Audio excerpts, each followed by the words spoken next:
Hello everyone, সবাই কেমন আছো? আশা করি সবাই খুব ভালো আছো। আজকে একটা নতুন সকাল, নতুন দিন। আজকে আমরা পুরুলিয়া থেকে বাড়ির পথে রওনা দেব। কিন্তু যাওয়ার আগে কালকে যেমন তোমাদের বলেছিলাম যে আজকে আমরা খয়রাবেড়া ড্যাম দেখতে যাব। চলো তাহলে ড্যামটা দেখে নেওয়া যাক। তার আগে এখানে আমরা ব্রেকফাস্ট সেরে নিলাম। ব্রেকফাস্টে সবাই খাচ্ছিল রুটি, ঘুগনি, তার সাথে দিয়েছিল ডিম সিদ্ধ, জিলাপি, চা। আর আমি আমার জন্য অর্ডার দিয়েছিলাম লুচি, ঘুগনি। তাহলে বন্ধুরা চলো চট করে ব্রেকফাস্টটা খেয়ে নেওয়া যাক। খেয়ে নিয়ে তারপর তোমাদের সাথে আমাদের আজকের গন্তব্য খয়রাবেড়া ড্যামের দৃশ্য আর অভিজ্ঞতা শেয়ার করব। চলো, আমাদের ব্রেকফাস্ট এখানে দিয়ে দিয়েছে, দেখতেই পাচ্ছ যে সবাই রুটি, ঘুগনি, জিলাপি আর ডিম সিদ্ধ খাচ্ছে। আর আমার জন্য আমি লুচি বলেছিলাম।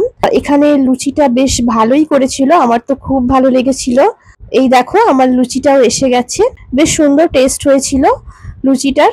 সব থেকে বড় কথা, এনারা গরম গরম সার্ভ করছিলেন সমস্ত খাবার। খাওয়া দাওয়া করে আজকে আমরা বেরিয়ে পড়বো বাড়ির উদ্দেশ্যে।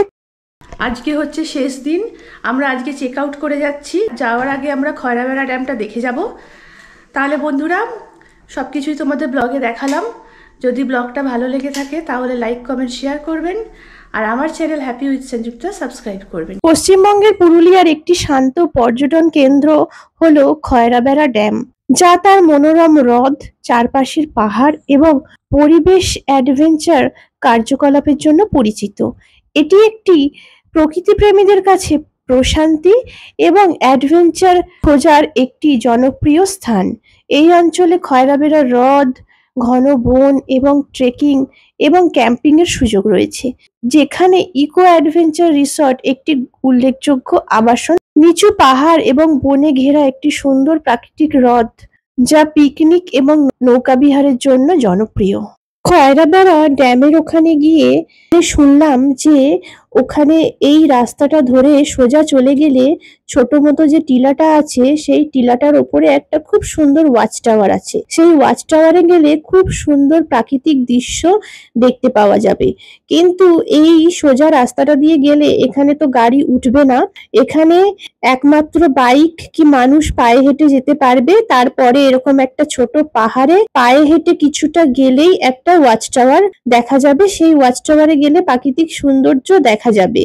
সেই জন্য মাকে আমরা ওই রাস্তায় একটা ছাওয়ার তলায় দাঁড় করিয়ে রেখে আমরা আস্তে আস্তে পাহাড়ের উপর উঠে গেলাম। মা যেহেতু পাহাড়ের উপর উঠতে পারবে না, সেখানে দেখি খুব সুন্দর একটা সত্যি ওয়াচ টাওয়ার আছে।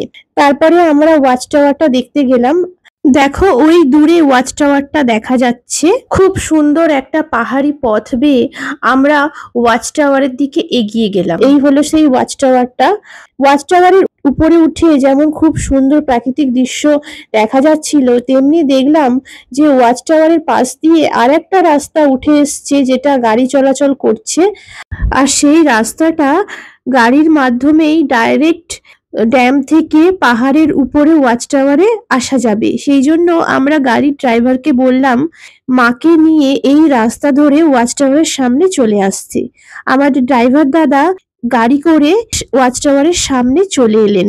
আমরাও খুশি হলাম যে মাও এই ওয়াচ টাওয়ারটা দেখতে পাবে।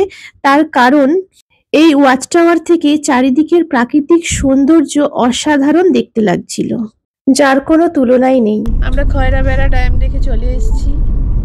খয়রাবেড়া ড্যাম দেখে এখন আমরা রওনা দিচ্ছি বাড়ির পথে। রাস্তাতে কোথাও আমাদের লাঞ্চটা সারতে হবে, তারপরে আমরা আবার লাঞ্চ করে বাড়ির পথে রওনা দেব। বাড়ি যেতে যেতে হয়তো আমাদের সন্ধে হয়ে যাবে। এত সুন্দর প্রাকৃতিক দৃশ্য দেখতে দেখতে বাড়ির পথে রওনা দিতে যতটাই ভালো লাগছিল, ততটাই এই সুন্দর প্রকৃতিকে ছেড়ে যাওয়ার মন খারাপ আমাদের মনের মধ্যে ঘনীভূত হচ্ছিল। এখন অনেকটাই দুপুর হয়ে গেছে, তাই রাস্তার মাঝখানে আমরা একটা রেস্টুরেন্ট দেখে আমাদের লাঞ্চটা সেরে নিলাম। বন্ধুরা আমরা পুরুলিয়া থেকে এসে গেছি, দেখতেই পাচ্ছ যে বাড়িতে এসে গেছি। তাহলে বন্ধুরা পুরুলিয়াতে গেলাম আর সমস্ত কিছুই তোমাদের সাথে শেয়ার করলাম। তাহলে বন্ধুরা ব্লগটা দেখে বলো অবশ্যই কেমন লেগেছে। যদি ভালো লেগে থাকে আমার ভিডিওতে লাইক করো, কমেন্ট করো, বন্ধুদের সাথে শেয়ার করো, আর পারলে আমার চ্যানেলটা সাবস্ক্রাইব করো। তাহলে আমি আরও মোটিভেশন পাবো নতুন নতুন ভিডিও বানাবার। সবাই খুব ভালো থাকবে, সুস্থ থাকবে, সাবধানে থাকবে। পরবর্তী ভিডিওতে খুব তাড়াতাড়ি তোমাদের সাথে দেখা হচ্ছে।